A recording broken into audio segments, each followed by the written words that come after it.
चलिए अब बात गोवा की कर लेते हैं, जहां बीजेपी नेता प्रमोद सावंत मुख्यमंत्री पद की शपथ लेंगे। सावंत लगातार दूसरी बार गोवा के सीएम बनने वाले हैं। शपथ ग्रहण समारोह डॉक्टर श्याम प्रसाद मुखर्जी स्टेडियम में होगा और वहीं शपथ ग्रहण समारोह से पहले सावंत ने शनिवार को स्टेडियम पहुंचकर तैयारियों का जायजा भी लिया। शपथ ग्रहण समारोह में भाजपा के कई बड़े नेता शामिल होंगे। प्रधानमंत्री नरेंद्र मोदी, केंद्रीय गृह मंत्री अमित शाह, बीजेपी अध्यक्ष जेपी नड्डा और बीजेपी शासित राज्यों के मुख्यमंत्री शामिल होंगे। समारोह में 10,000 से भी ज्यादा लोग शामिल हो सकते हैं। हाल ही में गोवा की सभी 40 विधानसभा सीटों पर चुनाव हुए थे।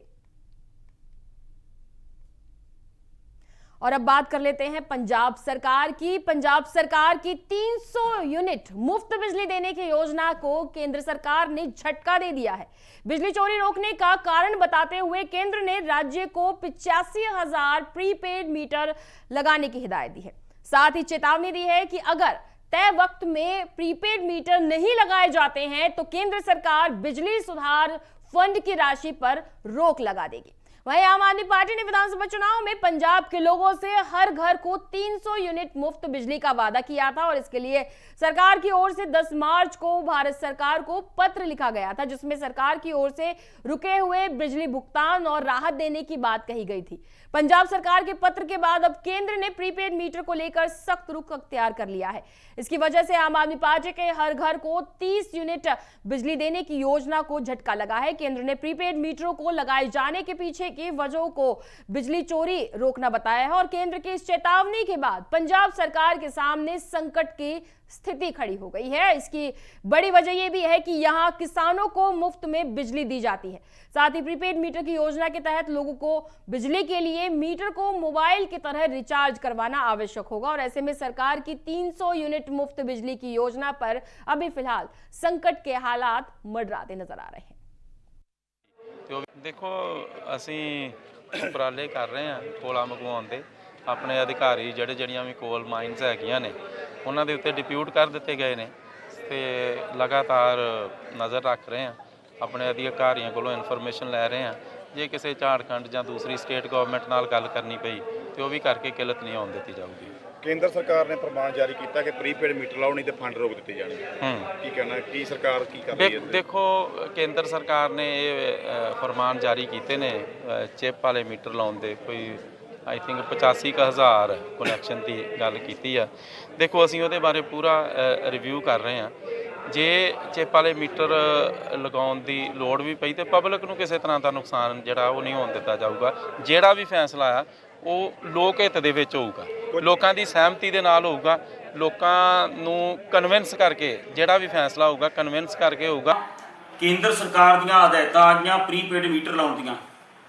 ਜਦੋਂ ਕਿ ਪ੍ਰੀਪੇਡ ਮੀਟਰ ਲਾ ਕੇ ਸਿੱਧਾ ਹੀ ਪ੍ਰਾਈਵੇਟ ਜਗਤ ਨੂੰ ਬਿਜਲੀ ਸੈਕਟਰ ਉਹਨਾਂ ਦੇ ਹੱਥਾਂ ਵਿੱਚ ਦੇਣ ਦੀ ਜਿਹੜੀ ਤਜਵੀਜ਼ ਆ ਕੇਂਦਰ ਸਰਕਾਰ ਦੀ, ਉਹਦੀ ਅਸੀਂ ਘੋਰ ਸ਼ਬਦਾਂ ਵਿੱਚ ਨਿੰਦਿਆ ਕਰਦੇ ਹਾਂ। ਕਿਉਂਕਿ ਪ੍ਰੀਪੇਡ ਮੀਟਰ ਜਿਹੜੇ ਲਾਉਣੇ ਆ ਉਹ ਪ੍ਰਾਈਵੇਟ ਜਗਤ ਤੋਂ ਲੋਕਾਂ ਦੀ ਲੁੱਟ ਕਰਾਉਣੀ, ਆਮ ਲੋਕਾਂ ਦੀ। ਜਦੋਂ ਬਿਜਲੀ ਬੋਰਡ ਬਣਿਆ ਵਾ, ਜਦੋਂ ਖੰਭੇ ਲੱਗੇ, ਤਾਰਾਂ ਲੱਗੀਆਂ, ਗਿੱਡ ਬਣੇ, ਬਿਜਲੀ ਘਰ ਬਣੇ, ਲੋਕਾਂ ਨੇ ਫ੍ਰੀ ਜ਼ਮੀਨਾਂ ਦਿੱਤੀਆਂ ਵਾ। ਇਹ ਜ਼ਮੀਨ ਕਿਸੇ ਦੀ ਮਾਲਕੀ ਨਹੀਂ ਜਿਨ੍ਹਾਂ ਦੇ ਉੱਤੇ ਗ੍ਰਿਡ ਬਣੇ ਆ ਜਾਂ ਜਿਨ੍ਹਾਂ ਦੇ ਉੱਤੇ ਬਿਜਲੀ ਘਰ ਲੱਗੇ, ਟਰਾਂਸਫਾਰਮਰ ਲੱਗੇ, ਲੈਣਾ ਨਿਕਲ ਗਿਆ ਵਾ।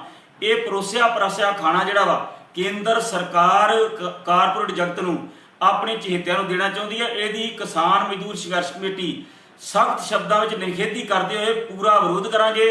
ਕਿਸੇ ਵੀ ਕੀਮਤ ਤੇ ਪ੍ਰੀਪੇਡ ਮੀਟਰ ਜਿਹੜੇ ਆ ਉਹ ਨਹੀਂ ਲੱਗਣ ਦਿਆਂਗੇ। ਸਰਕਾਰ ਚੋਣ ਵਾਅਦੇ ਅਨੁਸਾਰ ਸਸਤੀ ਬਿਜਲੀ ਦਾ ਬੰਦੋਬਸਤ ਕਰੇ, 24 ਘੰਟੇ ਬਿਜਲੀ ਦਾ ਬੰਦੋਬਸਤ ਕਰੇ, ਸੂਰਜੀ ਊਰਜਾ ਤੋਂ ਬਿਜਲੀ ਤਿਆਰ ਕਰੇ ਜਾਂ ਖੇਤੀ ਫਸਲਾਂ ਦੀ ਰਹਿੰਦ ਖੂੰਹਦ ਤੋਂ ਬਿਜਲੀ ਤਿਆਰ ਕਰਕੇ ਲੋਕਾਂ ਨੂੰ 24 ਘੰਟੇ ਬਿਜਲੀ ਦੇਣ ਦਾ ਵਾਅਦਾ ਪੂਰਾ ਕਰੇ, ਨਾ ਕਿ ਕਾਰਪੋਰੇਟ ਜਗਤ ਦੇ ਹੱਥੋਂ। ਦੇਖੋ ਜਿਹੜਾ ਕੇਂਦਰ ਸਰਕਾਰ ਦਾ ਫਰਮਾਨ ਆਇਆ ਨਾ ਉਹ ਕਿੰਨਾ ਕਿ ਸਹੀ ਆ ਗਲਤ ਆ, ਮੈਨੂੰ ਲੱਗਦਾ ਕਿ ਇਹਦੇ ਲਈ ਆਮ ਆਦਮੀ ਪਾਰਟੀ ਨੂੰ ਜਿਹੜੀ ਆਪਣੀ ਜ਼ਿੰਮੇਵਾਰੀ ਆ ਉਹ ਤੈਅ ਕਰਨੀ ਬਣਦੀ ਹੈ। ਆਮ ਆਦਮੀ ਪਾਰਟੀ ਨੇ ਵੋਟਾਂ ਤੋਂ ਪਹਿਲਾਂ ਜਿਹੜਾ ਗਰੰਟੀ ਦਿੱਤੀ ਸੀ ਕੇਜਰੀਵਾਲ ਜੀ ਨੇ ਜਨਤਾ ਦੇ ਵਿੱਚ ਬਹਿ ਕੇ ਟੀਵੀ ਚੈਨਲਾਂ ਦੇ ਉੱਤੇ ਬੋਲ ਕੇ, ਜਿਸ ਤਰ੍ਹਾਂ ਸਾਡੀ ਪੰਜਾਬ ਸਰਕਾਰ ਪੰਜਾਬ ਦੇ ਲੋਕਾਂ ਨੂੰ ਭਰੋਸੇ ਦੇ ਵਿੱਚ ਲਿਆ ਸੀ ਤੇ ਵੋਟਾਂ ਹਾਸਲ ਕੀਤੀਆਂ ਸੀ ਤੇ ਲੋਕਾਂ ਨੇ ਬੜਾ ਵੱਡਾ ਫਤਵਾ ਦੇ ਕੇ ਇਹਨਾਂ ਨੂੰ ਵਿਧਾਨ ਸਭਾ ਦੀਆਂ ਪੌੜੀਆਂ ਚਾੜਿਆ ਸੀ।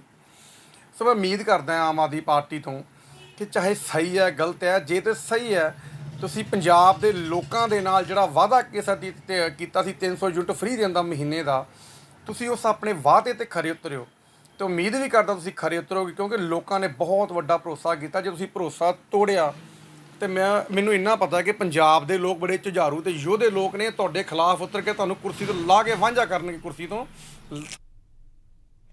चलिए अगली खबर की तरफ रुक कर लेते हैं। बात कर लेते हैं हरियाणा के गृह मंत्री अनिल विज की, जिन्होंने युद्ध को लेकर कहा है कि युद्ध होना है तो अस्पताल और शेल्टर होम्स पर हमले नहीं होने चाहिए।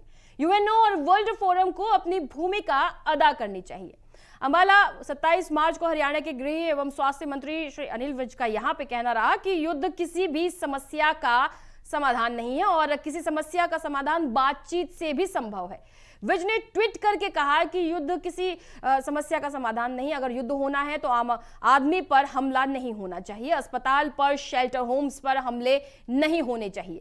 इसके लिए यूएनओ और वर्ल्ड फोरम को अपनी भूमिका अदा करनी चाहिए। उन्होंने ये भी कहा कि अगर युद्ध होना है तो आम आदमी इसका हिस्सा ना हो, जैसे कि अस्पताल और शेल्टर होम्स, इन्हें इस युद्ध से बाहर रखा जाए। ये उत्तरदायित्व है कि युद्ध में शामिल देशों की तरफ से इस ओर कदम उठाया जाए। उन्होंने ये भी कहा कि अगर इसका उल्लंघन होता है तो यूएन कम्युनिटी और वर्ल्ड फोरम को अपनी भूमिका अदा करनी चाहिए, आम आदमी की जिंदगी को बचाना चाहिए।